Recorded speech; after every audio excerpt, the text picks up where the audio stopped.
The forgotten skill of focus. Lately, I have noticed a common theme among many friends, colleagues, and associates. It seems we are all struggling with the same issue: the ability to stay focused on a single task for a prolonged period of time.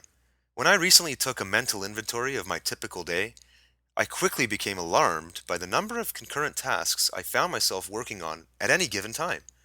Worse yet, when I examined my results and productivity levels, it was evident that I was struggling to keep up with previous outputs during the earlier phases of my business. Then I came across an article written by Josh Waitzkin that pinpointed the direct cause of my reduced effectiveness. The article was on a topic he calls the multitasking virus, as posted on the Tim Ferriss blog at 4hourworkweek.com.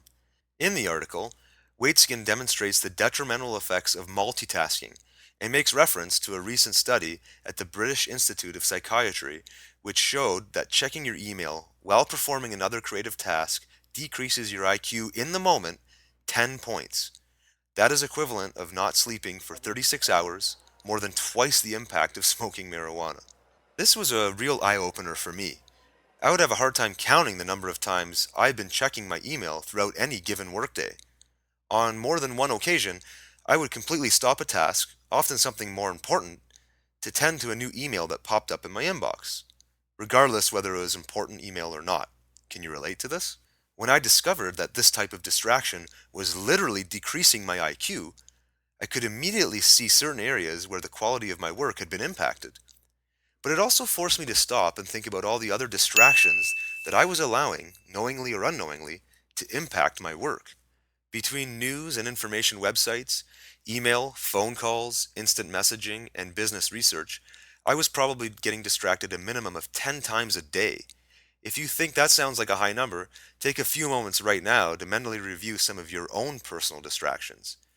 You will likely notice that they add up pretty quickly. In my case, these distractions would actually make me stop the task at hand and move on to something different. Often, I would move on to something of lower priority, but I was unable to recognize this at the time due to the fact that I'd been so severely distracted from my previous train of thought. Like anyone else, I'm at my best and produce my most valuable work when I'm able to stay focused and concentrated on one item at a time. This really applies to anything we perform. If you have ever learned a manual skill like laying a hardwood floor, using a weed remover for your lawn, or even running large stacks of paper through a laminating machine, these all happen to be tasks that I recently performed, you likely noticed a learning curve. At first, you might have felt awkward and you may have even fouled up your first few attempts at the task. Gradually, though, you got the hang of it and developed a rhythm. After a certain period of time, you actually started to master the skill, and eventually you were able to double, triple, and quadruple, or even better, your productivity. The same thing applies to practically everything we do in life. If you want to learn a new skill, the best way to do it is through a complete immersion process. If you want to run a marathon, you focus on running and likely divert from the weight room until after the competition. If you want to learn how to speak Spanish, your best bet is to get into a Spanish class and postpone your French class until you have mastered Spanish. Regardless of what you might be trying to accomplish, you will produce your best results when you are able to consistently focus on the highest priority activities. When I want to write an article, I remove myself from all distractions. I even remove myself physically from my office and go to the library or another spot where I have no choice but to focus on the task at hand. My local library happens to have neither wireless internet availability nor cell phone reception. This combination makes for the perfect cure to my typical interruptions. I am often able to complete my articles or reports in less than a third of the time it would have taken me had I been working from my office and connected to my world of distractions. An empowering discovery I made about utilizing the power of focus is that it becomes increasingly easier to stay focused for longer stretches as you develop the mental discipline.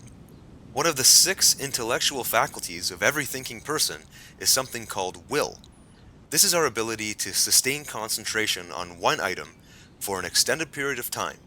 If you think of your will as a mental muscle, you can actually grow and develop this muscle similar to the way you would develop physical muscles at the gym, through frequent exercise.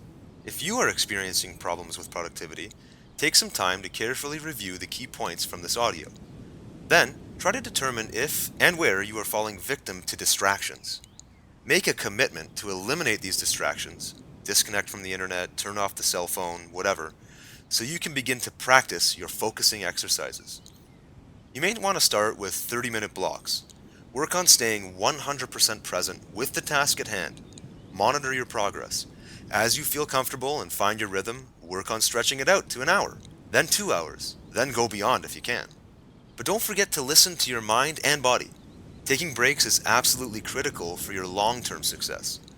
Since I often work from home, I use my breaks to drop all my work from my mind and spend quality time with my wife and kids. Whatever your situation, make sure you have an outlet to relieve your mind from your work for at least 15 minutes at a time. Then, when you're ready, go back and continue to strengthen your focusing skills. Thanks for listening to The Forgotten Skill of Focus.